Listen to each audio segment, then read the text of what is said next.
दोस्तों, हमारा ये ब्रह्मांड बहुत ही विशाल है और रहस्यों से भरा हुआ है। इसके हर कोने में ऐसी हजारों चीजें छिपी हुई हैं जिनके बारे में वैज्ञानिकों को कोई खासा जानकारी नहीं है और जो हमेशा ही उनके दिमाग को चकराती रहती है। ऐसे में दुनिया भर के साइंटिस्ट उनके बारे में अपनी अलग अलग थ्योरीज भी देते रहते हैं। अब ये थ्योरी सही है या फिर इनमें कोई फॉल्ट है, ये तो बाद की बात हो गई, लेकिन एटलीस्ट हम इन थ्योरी की मदद से इन्हें जानने की कोशिश तो कर ही रहे हैं। आज के इस वीडियो में मैं आपको यूनिवर्स से जुड़े कुछ ऐसे ही इंटरेस्टिंग थ्योरीज और कॉन्सेप्ट्स के बारे में बताने वाला हूँ जिन्हें जानने के बाद यूनिवर्स को देखने का आपका नजरिया ही बदल जाएगा। तो हेलो गाइस, मैं आकाश शेखर, चलिए शुरू करते हैं आज के इस नए एपिसोड को। सबसे पहले बात करते हैं थ्योरी ऑफ बायोलॉजिकल सेटी की। इस थ्योरी में यूनिवर्स से जुड़े दो क्वेश्चंस छिपे हुए हैं। पहला तो ये कि हम इंसान यहाँ आए कहाँ से हैं, और दूसरा कि क्या हम इंसान इस पूरे यूनिवर्स में अकेले हैं। वैज्ञानिक ऐसा कहते हैं कि यूनिवर्स को एक्सप्लोर करना तो हमारे डीएनए में ही मौजूद है। कजाकिस्तान के अल फरेबी कजाक नेशनल यूनिवर्सिटी के व्लादिमीर सेरवाक और फेसेंकोव एस्ट्रोफिजिक्स इंस्टीट्यूट के मैक्सिम मुकुकोव इस बात को कुछ ज्यादा ही सीरियसली ले गए हैं। हम इंसान हमेशा से ही सोचते हैं कि शायद दूसरे एलियंस हमसे रेडियो ट्रांसमिशन या कोई सिग्नल्स के थ्रू कांटेक्ट करने की कोशिश करेंगे, लेकिन ऐसा भी तो हो सकता है कि ये सिग्नल्स हमारे डीएनए में ही छिपे हुए हैं। डीएनए इस यूनिवर्स की सबसे कॉम्प्लेक्स और इंटरेस्टिंग स्ट्रक्चर्स में से एक है, और अगर एलियंस को हमें कोई मैसेज देना ही है तो वो इसे हमारे डीएनए में कोड करके हमें देना ज्यादा प्रेफर करेंगे। अगर हम इस थ्योरी को सिंपल वर्ड्स में डिस्कस करें तो वो दोनों साइंटिस्ट ये कहना चाहते हैं कि हमारे जीन्स में अभी ऐसी बहुत चीजें छिपी हुई है जिन्हें डार्विन की एवोल्यूशन थ्योरी से समझा नहीं जा सकता। तो क्या ये किसी एलियन सिविलाइजेशन के सिग्नेचर्स नहीं हो सकते? मतलब क्या ऐसा नहीं हो सकता कि ये किसी एलियन सिविलाइजेशन की देन हो?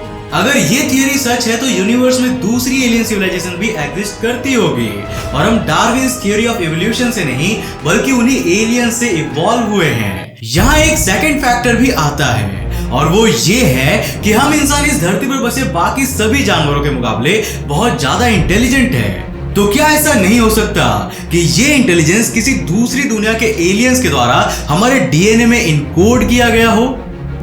आप क्या सोचते हैं इसके बारे में? हमें नीचे कमेंट्स में जरूर बताना। खैर, बढ़ते हैं हमारे नेक्स्ट थ्योरी की ओर, जो है एकपैरोटिक यूनिवर्स। दोस्तों, हम इंसान हमेशा से ही कंफ्यूज रहे हैं कि आखिर हमारा यूनिवर्स बना कैसे। इसके बारे में सबसे अच्छी थ्योरी है बिग बैंग। दुनिया के ज्यादातर लोग इसी थ्योरी को मानते हैं, लेकिन यहाँ एक और कंफ्यूजन भी है। बिग बैंग में ये बताया गया है कि ये सारा यूनिवर्स एक सिंगल पार्टिकल में एक्सप्लोजन से शुरू हुआ है, लेकिन यहाँ पर सवाल ये है कि आखिर ये पार्टिकल स्पार्क कैसे हुआ? मतलब कि वो कौन सा फोर्स था जिसने इसे एक्सप्लोजन करने पर मजबूर किया होगा? अमेरिका के प्रिंसटन यूनिवर्सिटी के एक प्रोफेसर पॉल स्टेनहार्ट इसके बारे में एक अलग ही थ्योरी देते हैं। वो कहते हैं कि बिग बैंग एक सिंगल पार्टिकल के कारण नहीं हुआ था, बल्कि ये दो 3 डायमेंशनल वर्ल्ड्स के कोलिजन के कारण हुआ था।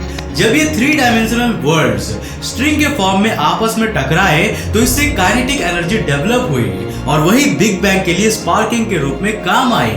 हालांकि अभी तक हम इस थ्योरी के सच या फिर झूठ होने के बारे में कुछ भी नहीं कह सकते। दोस्तों, क्या आप स्पेस टाइम के बारे में जानते हैं? ये एक ऐसा कॉन्सेप्ट है जिसके अनुसार स्पेस और टाइम आपस में कनेक्टेड रहते हैं।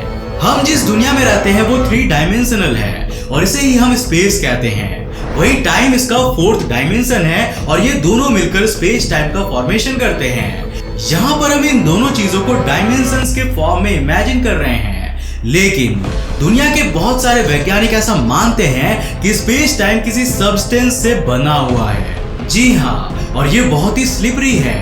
ये सुपर फ्लूइड नाम के एक सब्सटेंस से बनी हुई है। साइंस की लैंग्वेज में सुपर फ्लूइड उस सब्सटेंस को कहते हैं जिसमें कोई फ्रिक्शन या विस्कोसिटी नहीं होती है। अभी तक हमें एक ही ऐसा सब्सटेंस नोन है जो कि सुपर फ्लूइड हो सकता है, और वो है लिक्विड हीलियम।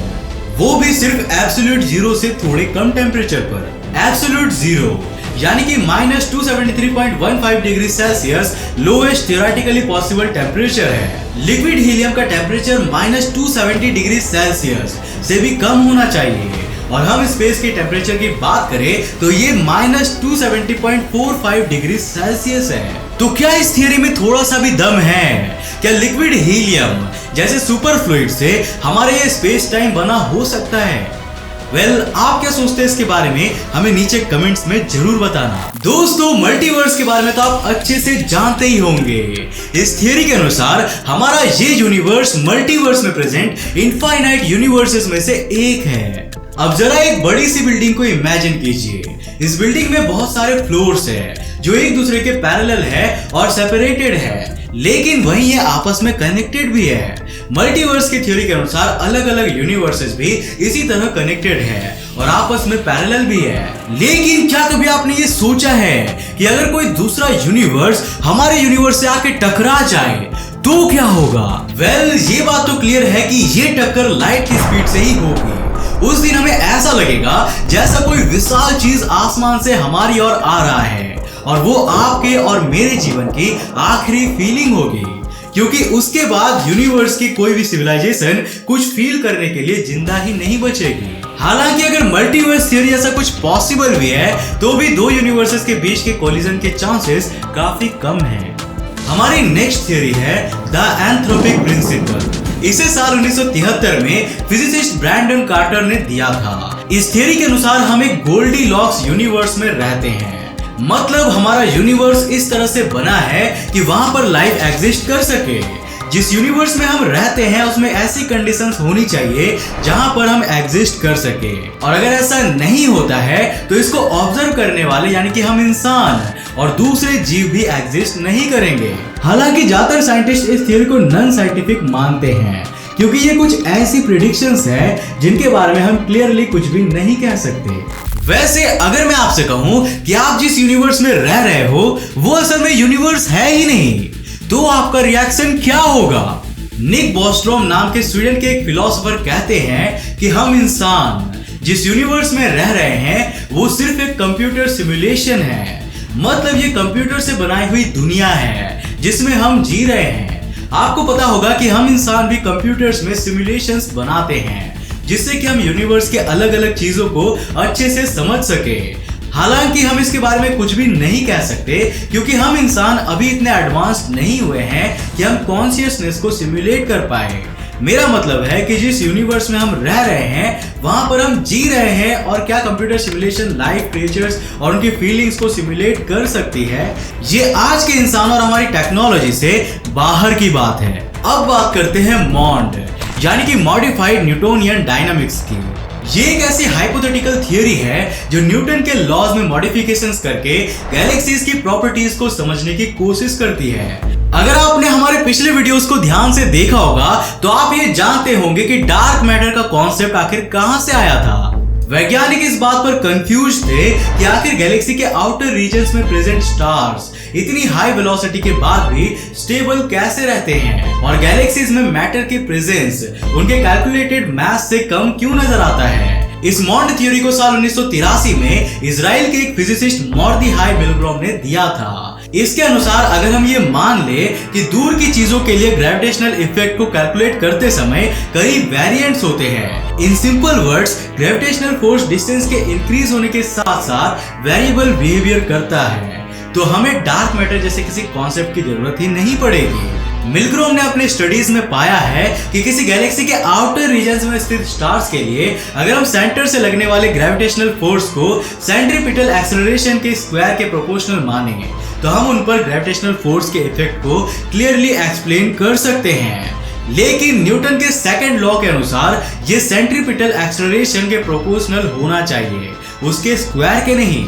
या फिर हम ऐसा भी कर सकते हैं कि हम उसे रेडियस के इनवर्सली प्रोपोर्शनल माने, जबकि न्यूटन के थर्ड लॉ में इसे रेडियस के स्क्वायर के इनवर्सली प्रोपोर्शनल माना है। अब मॉन्ड थ्योरी कितनी सही है या कितनी गलत, इसका पता लगाने के लिए हमें बहुत सारी स्टडीज और रिसर्च की जरूरत पड़ेगी, क्योंकि सोलर सिस्टम के लेवल पर ग्रेविटी इतना वेरिएबल बिहेवियर नहीं करती है और गैलेक्सी के लेवल पर इसे समझना इतना इजी नहीं है। वैसे आप इन थ्योरीज के बारे में क्या सोचते हैं और आपको इनमें से कौन सी थियरी सबसे ज्यादा इंटरेस्टिंग लगी, हमें नीचे कमेंट्स में बताओ। दोस्तों, अगर आप भी मेरी तरह एक स्पेस लवर हो और आपको भी स्पेस वाले गुडीज पहनना काफी पसंद है तो हमारे वेबसाइट antarikshtv.in पर जाओ। वहां आपको आप जैसे स्पेस लवर्स के लिए डिजाइन किए गए प्रोडक्ट्स मिलते हैं। तो जल्दी से हमारे वेबसाइट antarikshtv.in पर जाओ और जाकर एक्सप्लोर करो। अगर आपने अभी तक हमें फेसबुक और इंस्टाग्राम पे जाकर फॉलो नहीं किया तो करके रहो यार। जल्दी से जाके हमें फेसबुक और इंस्टाग्राम पे जाके फॉलो और लाइक कर लो। अगर आप नए हो इस चैनल पे तो ऐसे इंटरेस्टिंग वीडियोस के लिए चैनल को सब्सक्राइब करने के साथ साथ नोटिफिकेशन बेल को भी कर देना ताकि आप देख सको हमारे वीडियो सबसे पहले। तब तक के लिए बाय।